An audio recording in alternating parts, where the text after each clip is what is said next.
This episode's all about going to college as a pre-med. If you're students considering becoming a doctor, this episode's for you.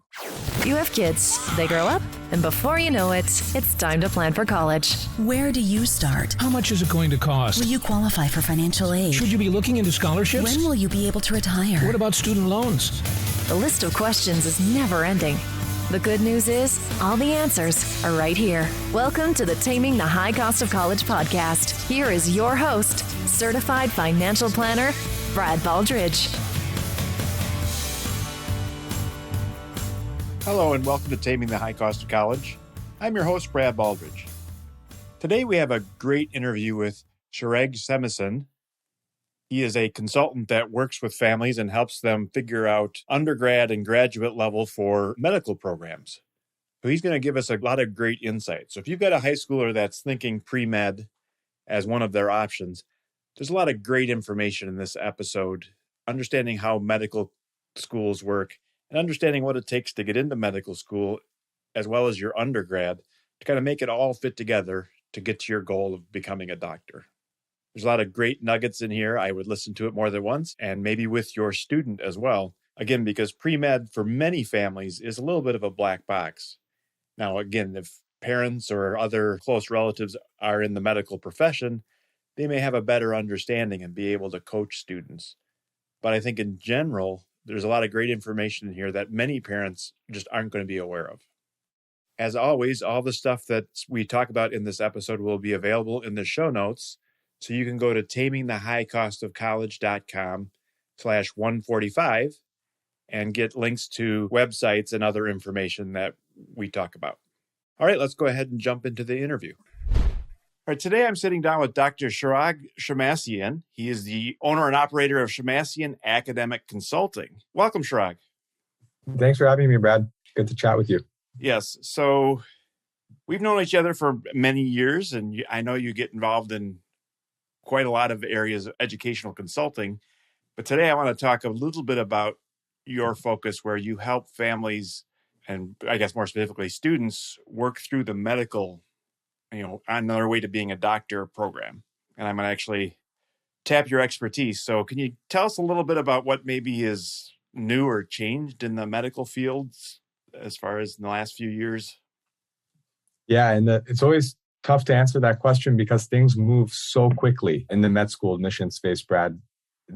What you need to know at the highest level, it's very hard. And in the last few years, it has gotten harder. And primarily because application rates have soared with the start of the pandemic. So historically, I would say over the last several years, the acceptance rate and matriculation rate for students who are applying to MD programs, and we can get into the differences between MD and DO programs and all that kind of stuff, but it hovers around the low 40%.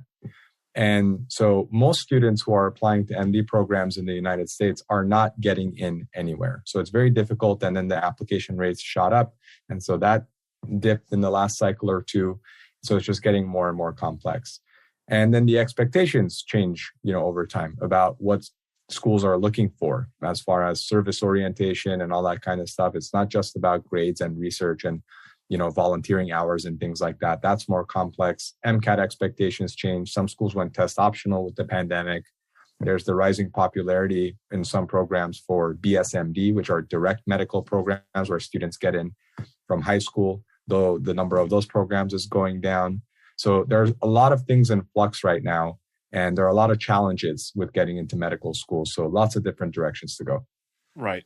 So let's start at the very beginning. I think there's a lot of families out there where mom's an engineer and dad works in sales, and they've got a student that's, say, a sophomore or junior saying, I think I want to be a doctor when I grow up.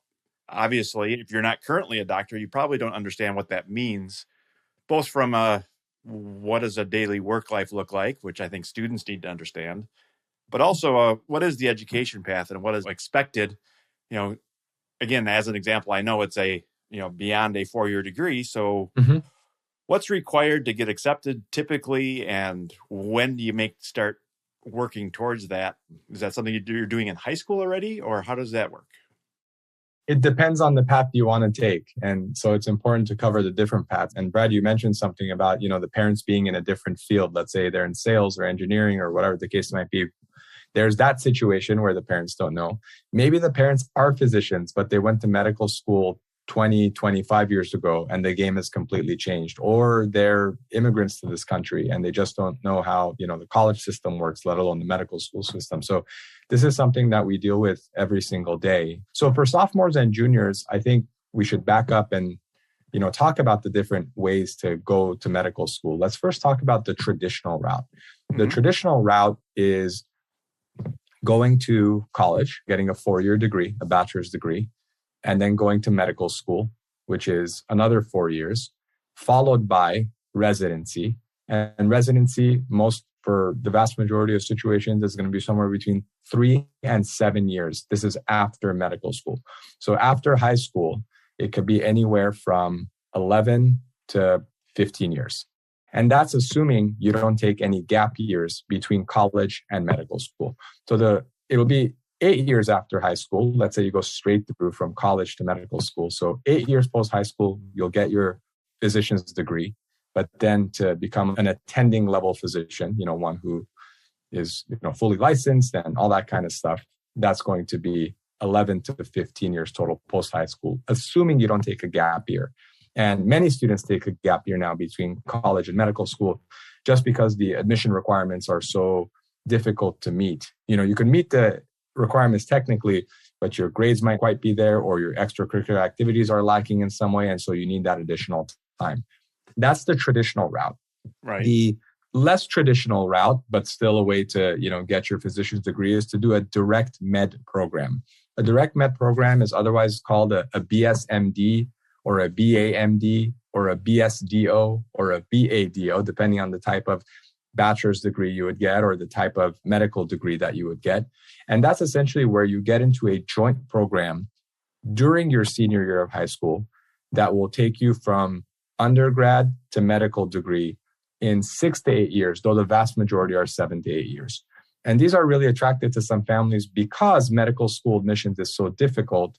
It's nice for folks to know early on, all right, I'm assured a spot into a medical program and I may not have to take the MCAT. Again, this varies widely from program to program. Or if I do have to take the program, maybe there's a certain threshold. Some schools have a higher threshold than others, and so on and so forth. But you end up at the same spot, with an undergraduate degree and a medical degree, but you're assured a spot in medical school with an asterisk, of course, depending on the requirements, but at the time of senior year. Right. So there's direct admit in many medical fields, and I guess some, direct to a master's in business and some of those types of things that are out there. And I think the appeal to many families, again, is, well, if I get accepted at the front end, the challenges are done as long as I meet the requirements. And the typical requirements would be maintaining a GPA, doing well in your undergrad courses. Otherwise, they tend to kick you out if you're, failing out, of course. What kind of requirements are typical? I mean, you have to have a 4.0 to stay in the program, or a 3.0, 2.0? It won't be, no. So a 4.0, it's not that high, and a 3.0 is too low. So It'll be, it's going to depend, again, because like with anything else, when it comes to higher education, there are different tiers and different levels of prestige. So you have the high-end programs like at Brown, the PLME program, or PLME, some people call it, or the Rice-Baylor program, or Boston, all these kinds of stuff. And these are going to have typically more stringent requirements and all this kind of stuff than certain state schools, which might have lower ones. But it'll be minimum, you're looking at 3.6, 3.7 plus types of things. The MCAT scores, though, can vary widely. They could be minimum 5.14s, minimum 5.17s, which are actually very high. They're like 90th plus percentile scores. They're not easy to get. And so there has been I think growing discontent among families with some of these programs because they feel like they were assured when they got in. And then there are these requirements and their students might struggle in school because the college difficulty level and the level of independence required to do well is different. And so some students essentially don't meet those and they don't meet the cut anymore.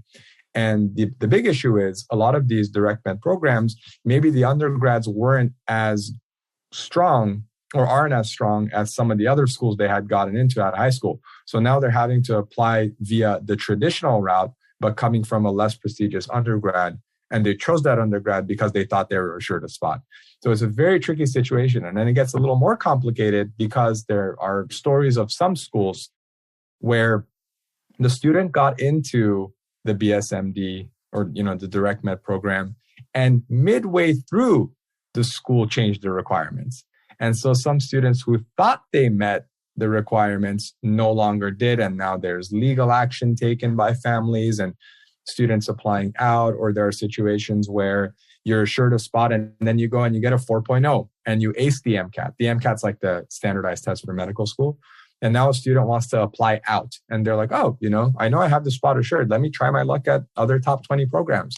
And the school says, not so fast. If you apply out, you lose the spot. Wow. So there are all of these. So there's a lot of research you have to do ahead of time. People, usually say, I just want to get into a BSMD program. Well, if you get in, they're not all created equally. So do your homework. Right. I think that's the key to a lot of this when you're transferring schools or making commitments among different, is you need to know going in some of the rules so that you don't break them inadvertently and you know what the requirements are. Mm-hmm. Can you speak a little bit more to, again, if I'm a parent of a sophomore, junior, senior, if I don't really understand how the process works, we hear a lot about this pre-med idea. What are you majoring in? Well, I'm pre-med because I'm going to medical school. Mm-hmm. Is that a true major? And then what happens if you don't get into medical school? What do you do with a pre-med degree or pre-med, whatever it would be? Can you explain that to us a little bit? Sure. So pre-med at the vast majority of schools is not an official designation. So there isn't a, quote, pre-med major the same way there's a biology or a psychology or a history major, right? And the schools don't officially label students as pre-med or not pre-med. So most students aren't graduating with a bachelor in pre-med, if that makes sense. And so pre-med basically means you are working towards the medical school admission requirements. And if we get more specific, it usually means a student with aspirations to go to medical school, and they are enrolling in courses for biology, chemistry, physics, and math. We call them BCPM courses. These are otherwise known as science courses relative to everything else, which are non-science courses. And then, so that's a pre-med student. And a pre-med student who's seeking these courses will also be involved in things like research or patient exposure work, like as an EMT or a medical assistant or CNA or working in hospice or at a crisis text line or something like that. In addition, they'll seek physician shadowing and also a lot of community service. Whether or not it's related to healthcare, that's not necessary. So that's what a pre-med student is. So to answer the second part of your question, Brad, about what does a student with a pre-med degree do? So there isn't technically a pre-med major at the vast majority of schools. And so you would end undergrad with whatever thing you majored in. So you could be pre-med as a bio major. You could be pre-med with a history major. You could be pre-med with an English major. So long as you met the coursework requirements for medical school, you can technically apply to medical school, right? So you are pre-med. Right. And that's the way it works. So if you graduate with a bio degree, so life science majors are the most popular among pre-med students. That's unsurprising. So let's say you decide not to become a physician. Well, you just completed undergrad with a bachelor degree in biology, and you're in the same place as everyone else who finished their undergrad with a degree in biology who weren't pre-med, at any point. Exactly. So typical undergrads might be biochemistry or biology and that type of thing. But have you seen that outlier that is the history major that then just chooses to take enough lab science? And what would they need to take? Physics, lab science, calculus, some of those types of things? And as long as they take that, they can still be pre-med, even though it's not their major. Okay. Exactly. So it's less common, but it's not unusual. I'll put it that way. So there's a sizable chunk of people that apply to medical school as non-life science majors. So I'm talking not bio, not neuroscience, none of those kinds of things. So whether it's like statistics or philosophy or whatever, it's not a majority, but it's not a tiny amount either. Right. So in your personal opinion, do you feel like doing something that's closer to the medical related undergrad major is a benefit? Does it help prepare you to be more successful, or does it not really matter? And what do medical schools think about it? So do I think that it prepares people for medical school or not? I don't think that, being a science major or a life science major is necessarily more helpful. The nice thing about the pre-medical requirements, Brad, so these BCPM courses, is that the MCAT tests basically science at the first 2-year level. So the upper division courses, let's say you started taking advanced neuroscience courses as part of a neuroscience major, those topic areas don't show up on the MCAT. So whether I was a philosophy major or a biochemistry major, the level of science tested on the MCAT is going to be covered by the pre-med requirements I would have to meet as either major. Now, can someone make the argument that those upper division courses, well, they just, work my quote unquote science muscle more? Sure. But does that translate into more success? Not that I've observed. And as far as medical school admissions rates, they're not wildly different across life science and non-life science majors. In fact, life science majors actually versus some other groups of degrees will get in at a slightly lower rate. Does that mean that being a life science major is worse? No, it's just that there's more of them. So among life science majors, there are probably some students who are not cutting it as much academically versus someone who, aced their, requirements. And then they're like, for my upper divs, because my science GPA is great, I'm going to focus on another area I like philosophy. And, that might be part of the driver too. And also you can make a different argument, which is students who take English as a major because they're doing a lot of reading and comprehension. And the MCAT is actually, in many ways, a huge test of comprehension. It actually assists you with doing well in those types of areas. So I think there are pros and cons to different things, but I think that my advice comes down to do whatever major you're most interested in, because we're not really seeing any meaningful differences across areas of major when it comes to preparation or success rates for getting into medical school. There are some slight ones, they're not huge. Right. Can you speak to the other outside requirements? Obviously, you got to take the right courses and you've got to have good grades. But then you mentioned volunteer and shadowing, and describe that a little more detail, because I don't think most, again, unless you've been involved in the medical industry, you're not real familiar and don't realize that that's something that, and again, you might have to start that your sophomore year in college to get it done in a reasonable fashion, or end up taking the gap year because you didn't do what you needed to do in your undergrad.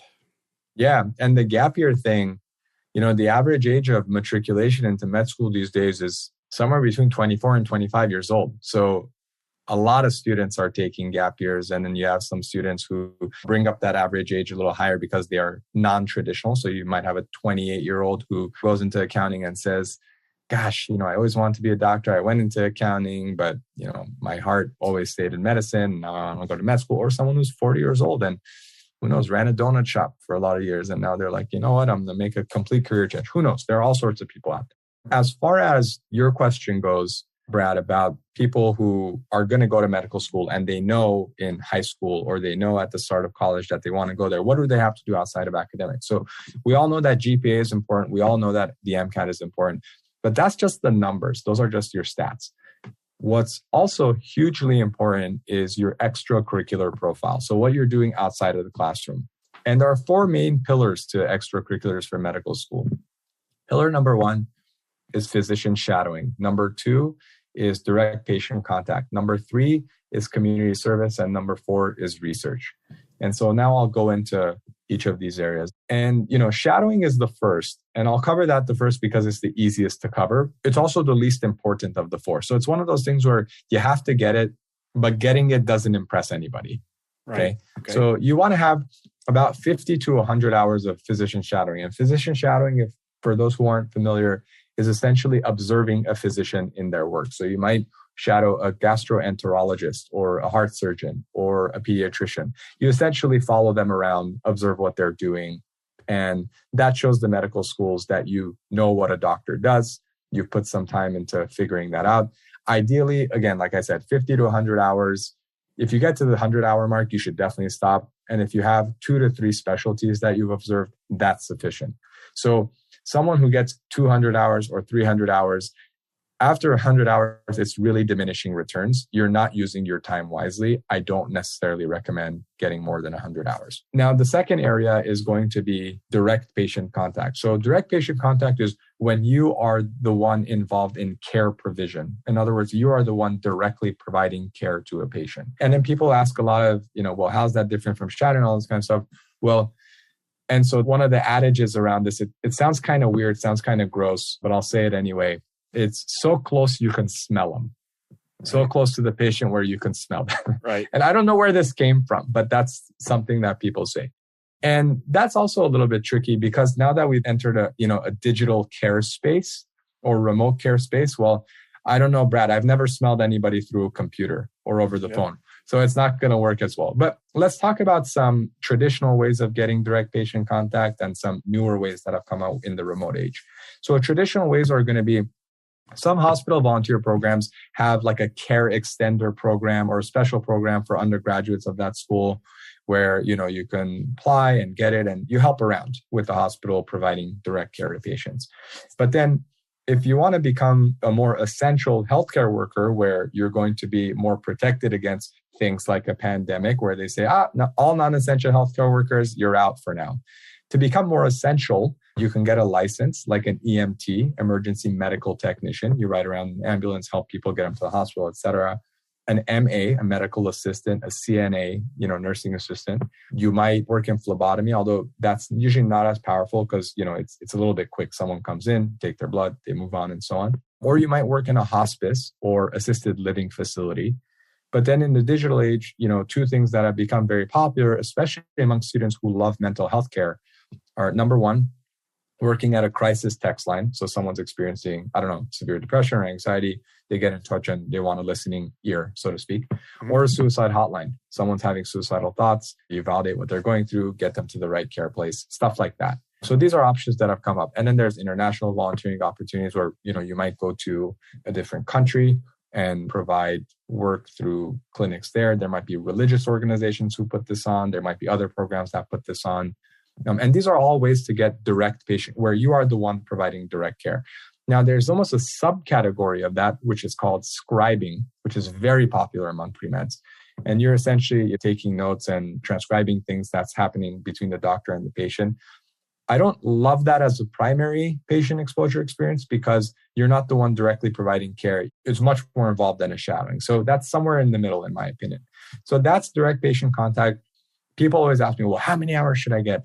So past shadowing, it's not about the hours as much anymore because you want to have a depth of experience. Or maybe you're in a clinic and you see an opportunity and we're like, we could do this better at the clinic. And maybe you start a new program there. So that also matters. But I would say get hundreds of hours. I'd like to see 300 plus hours. There's no such thing as too many direct patient contact hours. Right. Okay. So that's the second pillar. Third pillar, community service. Community service can be healthcare related or not healthcare related. So some students might have a heart for education. And so they start a tutoring program for children with low income backgrounds. Or they might join a big brother, big sister kind of thing. Or maybe they love nutrition education and they have a passion for helping certain members of their community who live in food deserts, how to find nutritious food, how to cook it, all this kind of stuff, that kind of thing. Or it could be volunteering at a clinic or setting up a mobile health clinic. Maybe they weren't a direct care provider, but they recruit physicians to provide care to underserved parts of their community. Annual checkups, maybe it's oral health or whatever the case might be. So, there's healthcare related and non-healthcare related. And they're both fine. They show a passion for service. Again, there's no such thing as too many service hours. Okay. There's no diminishing returns. So great, get something that's higher in number. Wonderful. And then finally, research.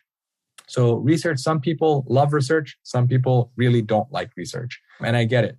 Sometimes if you don't have the heart for it, sitting in a lab and working on cell cultures is not the most exciting thing for people. Now, for research, it could be any scholarly work. So let's say you're a part of an honors program where you have to work on a thesis. That could work, whether it's joining a lab and being in it for multiple years, working on papers and things like that would be great. People ask me what kind of research counts, what doesn't. Anything that has some sort of healthcare application will work. So let's go super clearly medical as an example. Working on drugs that target cancer cells. that is clearly medically relevant research. Mhm. Other stuff might not be as clearly medically. Maybe you say like neuroimaging to study typical brain development in infants. It's not necessarily like something is wrong and you're intervening, but you have to understand typical brain development to then understand what is atypical brain development and Right. disorders, associated with that, whether it's autism or something else, right? So that would count. It might be a clinical psychology type of experiment where you're doing the diagnostic interviews for people and it's a study for people with schizophrenia. That counts. Or maybe it's healthcare policy where you're working with folks who specialize in how different policies affect outcomes. And that's going to be used by physicians or politicians or whatever the case might be to advocate for certain new policies. That also has a healthcare application. It's very clear. Now, if I studied how to improve math scores in sixth graders, that's not going to be clearly medically relevant, right? So that one's a little bit more tricky. And obviously, if it's like, how Russian literature changed over the centuries, that's very, very, very clearly not medically relevant. Right. So that's the full spectrum. And I hope that guides people's thinking. So again, you want to have hundreds of hours of this, ideally over the course of years and increasing involvement in it. If you want to get an MD, PhD, the magic number of research hours is around 2,000. So it's very heavy duty.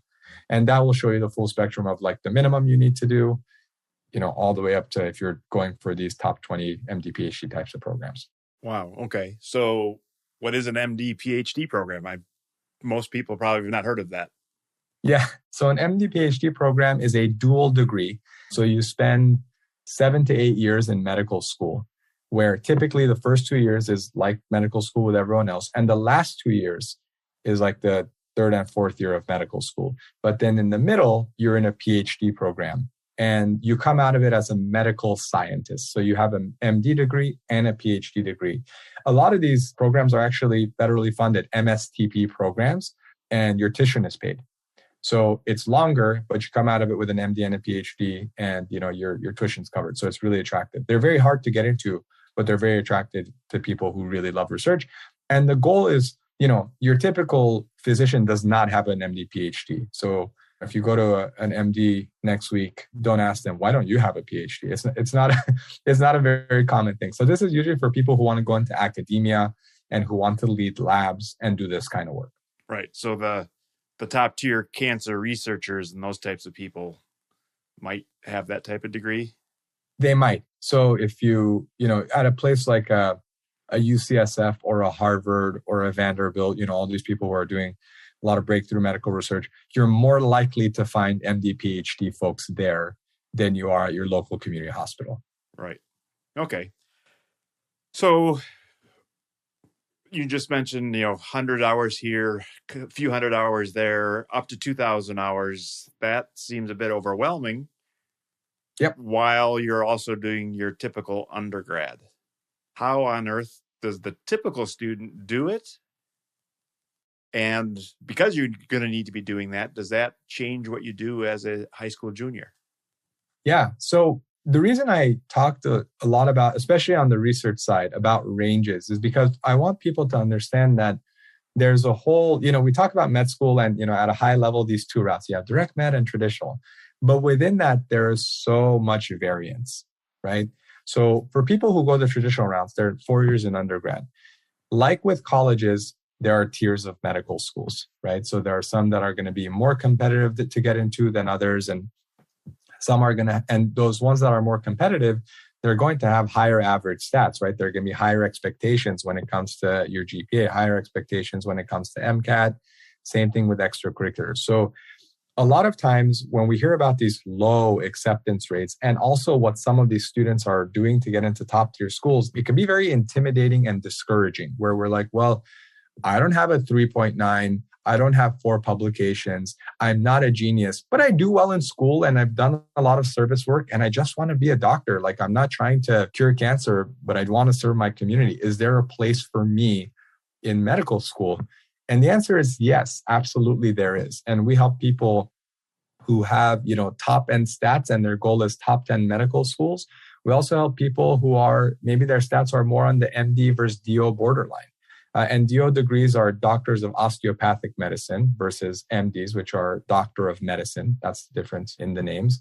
And, DO programs have slightly lower average stats to get in. And historically, it's been seen as like a less prestigious degree, although you could do the same exact things that an MD can do, assuming you can get into some of those, residencies that are a little bit more competitive and so on. So there's a full range of options for people who are into this idea of going into medical school, but who might not want to be the MD, PhD at the most prestigious program or anything like that. So making sure to plan ahead, because you think about 4 years, I think this will resonate, especially with the parents of juniors or even seniors.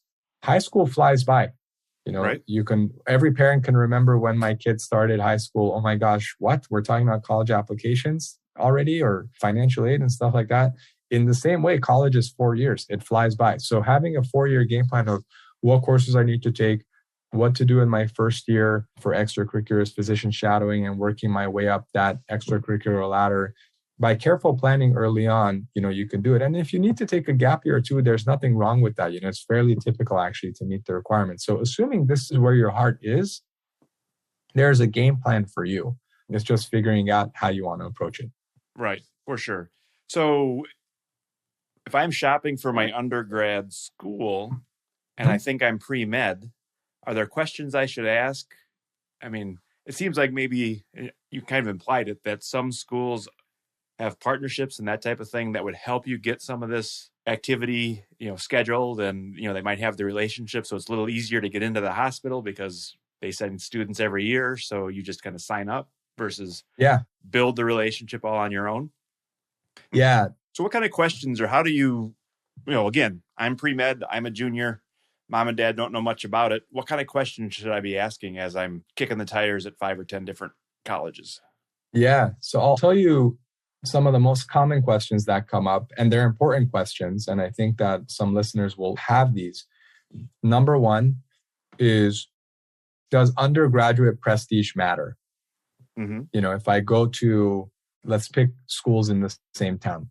Let's say I'm going to go to school in Chicago. I'm deciding between the University of Chicago and the University of Illinois at Chicago. So it's in the same city. Or, maybe I'm deciding between Wisconsin, Madison, and Chicago or something like that. Does prestige, although those are two very good schools, does prestige matter? That's one big question. Another question is, do I go to the school? And this is a misguided question, the one I'm about to say. Do I go to a school that's easier, or do I go to a school that's hard? Do medical schools know that some schools are easier than others? Should I go to the harder school and get a slightly lower GPA, or should I go to the more prestigious school and, even though it means I'm going to get a lower GPA, and will schools understand? And that's sort of related to the prestige question, I think. Other questions are going to be, well, what's the acceptance rate? So students who go to undergraduate school A, what's their acceptance rate into medical school? That's a big question. There's so much nuance in all these. I'll go through them one by one, Brad. Another question is going to be, does this school have a pre-health committee? Is there an organization on campus where there are dedicated career professionals who guide students from undergrad to medical school? That's a question. And those are basically the 4 that come up most. Mm-hmm. Or, other ones include, if I go to schools in this state, will that increase my odds of going to medical school also in that state? Or will it also hurt me if I try to come back to a medical school in my home state? These are the kinds of questions. Right. Let me interject here. So are these literally, you're putting these questions to the college, as in, what is your acceptance rate for when your kids are or is it like you're going to do some research and try and figure this out? Or do you just literally say, hey, I'm pre-med and you got to sell me on your pre-med program? Both of those things. So research is required on the consumer's end, or the applicants and their families' end. But yes, colleges are essentially trying to recruit the best students to their schools. And so you will have a specific university's pre-health organization, their pre-health advising office, post stats online. And during student recruitment weekends for accepted students, they talk about, our students get in at this rate and that rate and all this kind of stuff. And so you can grill them on these kinds of things. And schools are also a little bit interesting about what data they present and what data they don't present, which is, I suppose, true of any, marketing information, right? Right. And so you have to ask certain targeted questions. So let's go through some of these questions that, I want families to consider. Let's start with some of the two initial ones, which is, does undergraduate prestige matter? And also should I go to the easier school, even though it's less prestigious, all this kind of stuff. Does undergraduate prestige matter? Yes, it does. If I have a 3.8 at Harvard, is that going to look better than a 3.8 at Cal State Long Beach? Yes. That's just a fact of life. Prestige, brand names matter. Okay. Now, there are going to be certain schools that they might be more prestigious, but there's great inflation or something like that. And so it's easier to get a 3.8 and all this kind of stuff. Do medical schools know which schools might practice that more than others? Yes. However, brand name is very powerful. So if you can afford it, and you can go to a more prestigious school and, you believe your student can do very well there, it's not a bad idea for a med school admission standpoint. But there's also this, I think it's a false dichotomy, Brad, when people think that, if I go to the less prestigious or less competitive school or whatever, I'm just going to do better. So I get a lot of people who maybe they'll go to a Vanderbilt or an Emory and they'll get a 3.6 and they'll say, darn it, like my friends who went to University of Georgia, they have 3.8s. If I had gone into Georgia, I would have got a 3.9. That's not fair. We don't know what you would have done had you gone to Georgia, right?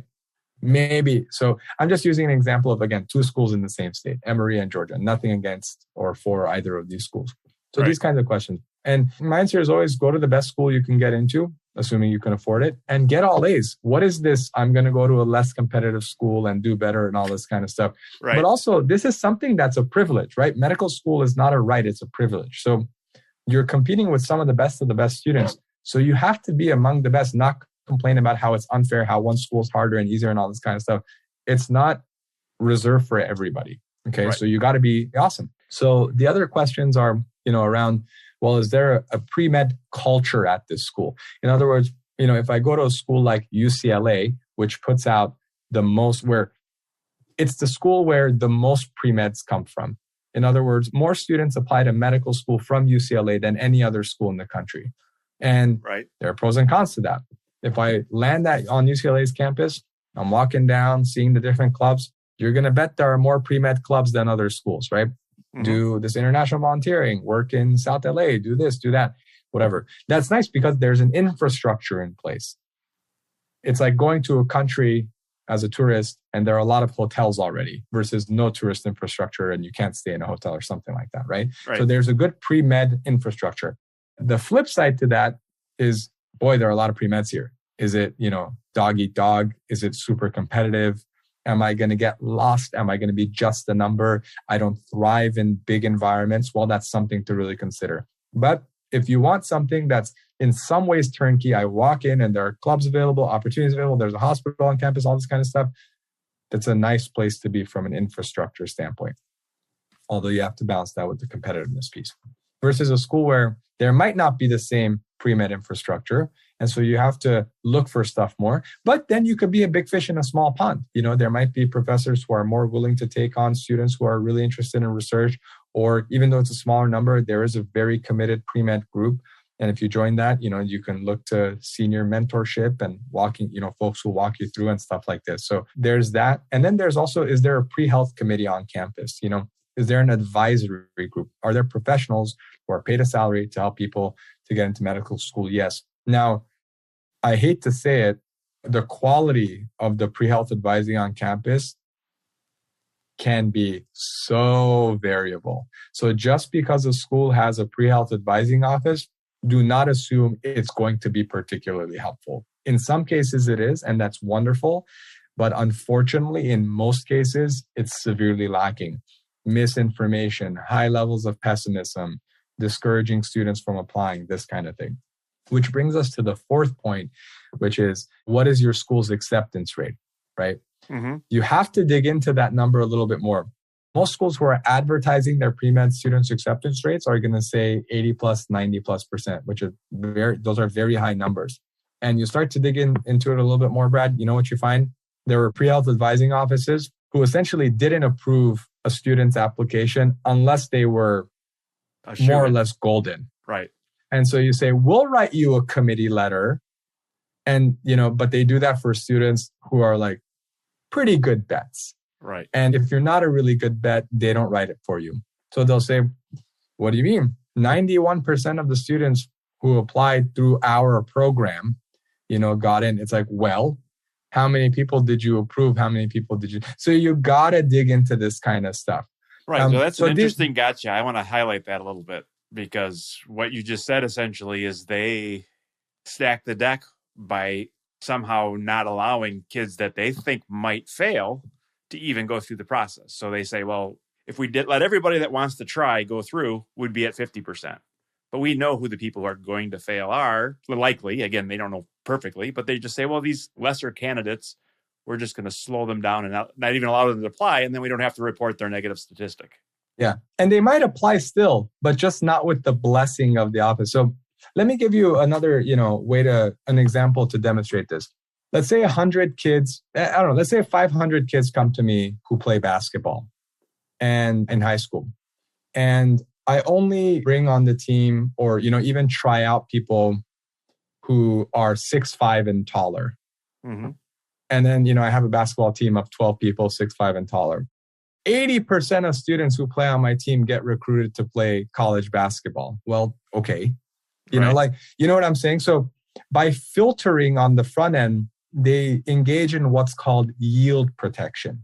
Right. Okay. So yield protection is I'm green lighting or giving the thumbs up to people who I have pre-qualified to protect my yield.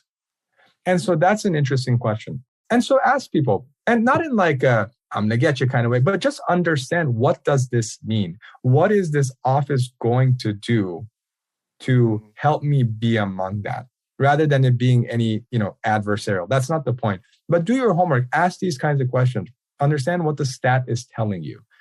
And then that's also going to help you make a very informed decision. Right. Exactly. And I think that's a big challenge. We're needing to wrap things up, but it just reminds me of an old joke. What do they call the person that graduated last from medical school? Oh, doctor? Exactly. Right. There you go. When's the last time you asked your doctor what his undergraduate GPA was, or where he did his undergraduate studies, or even where he got his degree from? I mean, most people say, can you help me or not where to get your education, et cetera, et cetera. So there's always that piece of it as well. Mm-hmm.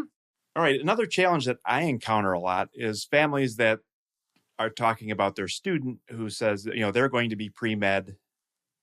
And you look at, their statistics in the process of just getting into college, and they're already not very academically strong. In other words, they've, again, maybe they're in the top half of the class, not top 10%, or maybe their test scores aren't real strong. And from a statistics and engineering background that I have, I look at that and I say, well, the odds aren't really likely. I mean, it's possible. I don't want to pee on anybody's dreams, but you probably need a plan B. Can you speak to that a little bit of what a typical doctor looks like in high school? And again, we realize that there are kids that struggled and they turned their life around and they made it happen. But do we want to be that, the shortest person on the NBA team or the smallest lineman ever to play football? It can happen, but it's just not likely. So Can you give me some thoughts on parents are having doubts, or what would you recommend if it was your children that were in that situation? Yeah, it's a great question. And obviously there's so much difference, right, from one student to the next, because some students will be, slightly above average students in high school, and then in college where they're, day in, day out studying the stuff they love, you just see a major improvement in their performance. Or there are some students who might have been great in high school, then they get to college and the level of challenge is just different. And it's the first time they've had a non-A grade. And they're kind of shocked by that, and so they're starting to question things. And maybe they do end college with a 3.4 GPA and struggle on the MCAT, and med school is not looking as likely. Now, there are, other ways to do this, like, again, going into DO programs, and for students who are really low, maybe going to an MD program in the Caribbean and these kinds of things. But let's say now med school is just not in the cards for you, or you just have a change of heart. Your whole life, you thought you're going to be a doctor. You get to college, you're like, I'm not into the doctor thing anymore. That's okay. I think a lot of the anxiety comes from like because you had bought into medicine for so long, it's almost like, who the heck am I? Like it becomes part of your identity that you're a pre-med and you're like, I've thought about this for 15 years and now I'm not going to do this thing. It's just very different than what I envisioned for myself. And so it's kind of scary, like what's going to happen to me career-wise? Am I going to be okay? And all this kind of stuff, but also for parents, right? And I'm the child of immigrants, Brad, and I laugh a lot about the immigrant menu, I call it, doctor, dentist, engineer, or lawyer. These are your options and pick one of those. And so someone, I don't know, decides to do something different. What do you do then? So there are obviously other health professions and non-health professions. And I think that the anxiety is oftentimes tied to a lack of knowledge about what else is out there, and also about and salaries tied to these things and whether or not I'm going to find them fulfilling or whatever the case might be. Because medicine, let's be real, like it's nice because it's an interesting field for a lot of people. You're helping others. It can be fulfilling in that way, but it also gives people a pretty nice income. If you paid physicians $80K a year instead of $300K a year, I don't think med school would be as competitive. Right? Let's be real. So that's a part of it too. So what does it mean for some of these people? Now, there are going to be other health professions. Maybe someone might want to be a physician assistant or a pharmacist or a dentist, or if they're more interested in mental health, there's going to be work in clinical psychology or social work, or maybe they want to be an occupational therapist or physical therapist and stuff like this. You can look into it. And obviously each of these requires its own discussion, right? If I want to be a PA, what does that look like? What are the requirements? What do I have to do, et cetera? And also, how much is that going to cost me? How do I make after? So there are varying things. But if you're a PA, you make a decent living, education shorter, you get into the field faster and whatnot. It's similar with some of these other fields. But then there are also going to be some non-health fields, right? So maybe your son or daughter ends up wanting to become a software engineer. Or, maybe they realize that in school they love stats and they're a big sports fan. So they join a sports franchise and become a statistician on that team. So there are just going to be other options. And some of them might not have the same level of, income associated with them as medicine, or it might not be as trusted of a field or prestigious of a field. Because when you walk in and you say, hey, I'm a doctor, that usually brings up a feeling in people, ooh, like they're a doctor, right? And so that's also hard for some people to let go. But there are other fields who do just as well income-wise, maybe even better in far less time, who didn't take on as many loans, who had, compound interest on their side by investing in things early and whatnot. So I encourage people to not just think about it as, oh my gosh, but think about the long game. What does this mean for me from a life fulfillment standpoint, career fulfillment? Are there other ways? If I want to help people, can I do a different job, but then volunteer my time to help people in some of these ways that I always like to as a pre-med student? That's an option. What does it mean from a financial standpoint? Maybe it allows me to invest in my 401k sooner, or all these kinds of things. Right. I mean, I guess right. So I can see as you're getting into college, and again, maybe the grades aren't happening, or maybe you don't like the lab sciences, you don't like the shadowing. I think that's, I look back at that and say one of the reasons they want you to shadow is they don't want to get you through 4 years of med school to discover that you faint at the sight of blood. I mean, that they want that to take care of long before you do all that hard work. So they want you to get out there and see what it's about, so you're still committed. But even rewinding earlier than that, I mean, so here's an example. So there's a couple engineering schools I'm aware of where they're not real selective on the front end, but the course load is tough, and they lose half their engineering majors as freshmen. They lose another half as sophomores. So of the 100 kids that signed up to be an engineer, 25 of them are still there 2 years in. Obviously, those other 75, again, a lot of it is the academic challenge. And some of them, of course, left because they don't like the idea of engineering anymore. They moved to business. Maybe they got all A's. They just decided they wanted to go to business instead. Sure. But a lot of them just couldn't handle calculus and chemistry and physics all at the same time. It was a step up that they just weren't ready for. Yep. I think you might see something similar in I want to be a doctor. Mm-hmm. So if you're a parent and you don't feel like, how do you know if your student is going to be washed out in a year, and you really need to encourage the student to have a plan B? Again, you don't necessarily want to prevent them from their dream. They could be the one that turns it around and gets it done. But on the other hand, realism is appropriate too, right? If your student is 5.8 and they continue to say they're going to the MBA. It has happened, but it's not likely. You might need a plan B. Yep. Can you speak to that a little bit about what types of students are successful, or when do we need a plan B, or when should we bring up, have you seen physical therapy? It might be a better course. You still work with patients, but it's not as tough. It's not as long. It's not as costly. Yeah. So I want to talk about this. We talked just before this current question about what are different paths and things to consider when choosing those paths. But earlier on, I think there's an important college selection question too. How many times, Brad, have you heard, "Ooh, you should go to this school. They have a great X program." Mm-hmm. That school might actually have a great program in business or kinesiology or something. Right.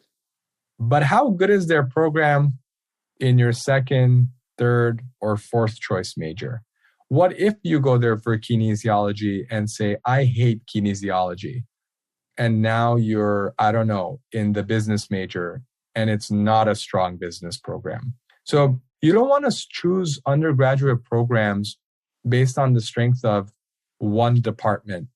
You have to sort of balance that with how committed and how capable does the student seem in that area. So let's say I'm all in on medicine. The student has never showed interest in anything else. They're exceptionally high achieving and they love biology.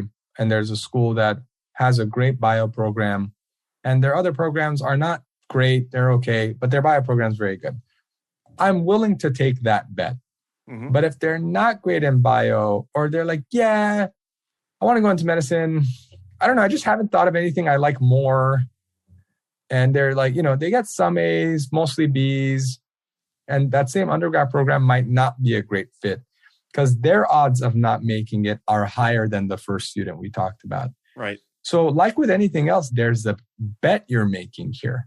Right. And so you have to look at those kinds of factors. So don't if you know that about your high schooler, be very critical of the schools that they're considering going to. You don't want them to go into that one it could be an obscure, like this one school is really good in bridge engineering, right, but not as good in the other kinds of engineering or in other programs or whatever the case might be. But my student is kind of into it, but not that much. Maybe it's a fleeting hobby, whatever.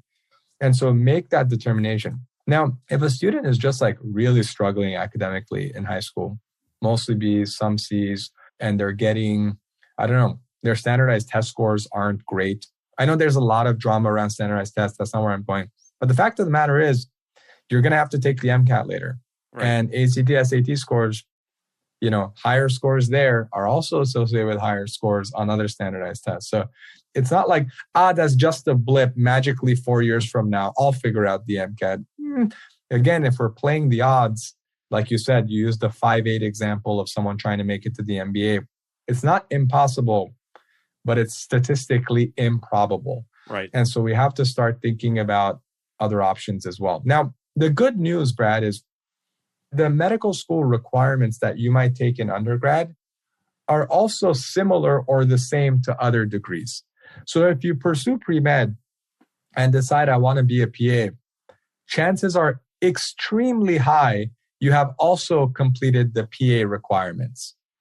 But let's say I want to become an occupational therapist and then I decide to want to be a physician, I may or may not have completed all the medical school requirements. So in other words, the med school requirements are more strict and they cover a lot more things. So it has a really nice trickle down effect into other professions. Whereas the other professions don't necessarily have a trickle up effect for medical school. Now, if I was pre-dental and I'd want to become pre-med, easy. Right. But if I was like social worker to pre-med, different ballgame. Right. And so consider likelihood, level of interest, level of achievement in deciding not only majors, but also schools and tracks that a student might get into. And that's the way I really consider this from student to student. Right. I think that makes a lot of sense. All right. Well, you've given us a lot of great information, and I know you've got a lot more. So how can people reach out and learn more about your undergrad services and your help for medical school services? Yeah, so they can visit shamasianconsulting.com. I know it's not a an easy name to spell. It's not intuitive for most folks. So well, we'll put sure links in you'll the link show to it notes. in the show notes. Yeah. Yes. So, I mean, but just by searching the content on our site, so, visiting any of our blogs, I've written comprehensive guides to every single topic that we've discussed today about undergrad prestige, what are med school requirements, what's a 4-year plan like, what GPA and MCAT score do you need. And so there's a contact form on our site where you can send questions anytime, or if you're interested in getting our support. But also if you Google our name, so Shemmassian Med School Requirements, the relevant guide will pop up that way as well. And we'd love to assist folks. All right. Well, again, I appreciate it. And hopefully people will be reaching out and we'll talk again soon, I'm sure. Cool. Thank you, Brad. Thank you. All right. That was a great interview. I don't know about you, but I learned a ton about the whole getting into medical college. As always, we've got show notes available at tamingthehighcostofcollege/145. If you could take a minute and share this with some of your friends or family that might be interested in learning more about our podcast, we really would appreciate it. You can also leave us a review in iTunes or wherever it is that you're getting your podcast. That helps people find our podcast. I appreciate you listening. We'll see you here next week. That's all for today. Thank you for listening to the Taming the High Cost of College podcast. Now it's time for you to take action. Head to tamingthehighcostofcollege.com for show notes, bonus content, and to leave feedback for Brad. The next step on your college journey starts now. Brad Baldridge is a registered representative of Cambridge Investment Research and an investment advisor representative of Cambridge Investment Research Advisors, a registered investment advisor. Securities are offered through Cambridge Investment Research Incorporated, a broker-dealer and member of FINRA and SIPC. Brad owns 2 companies, Baldridge Wealth Management and Baldridge College Solutions. The Baldridge companies are not affiliated with Cambridge Investment Research.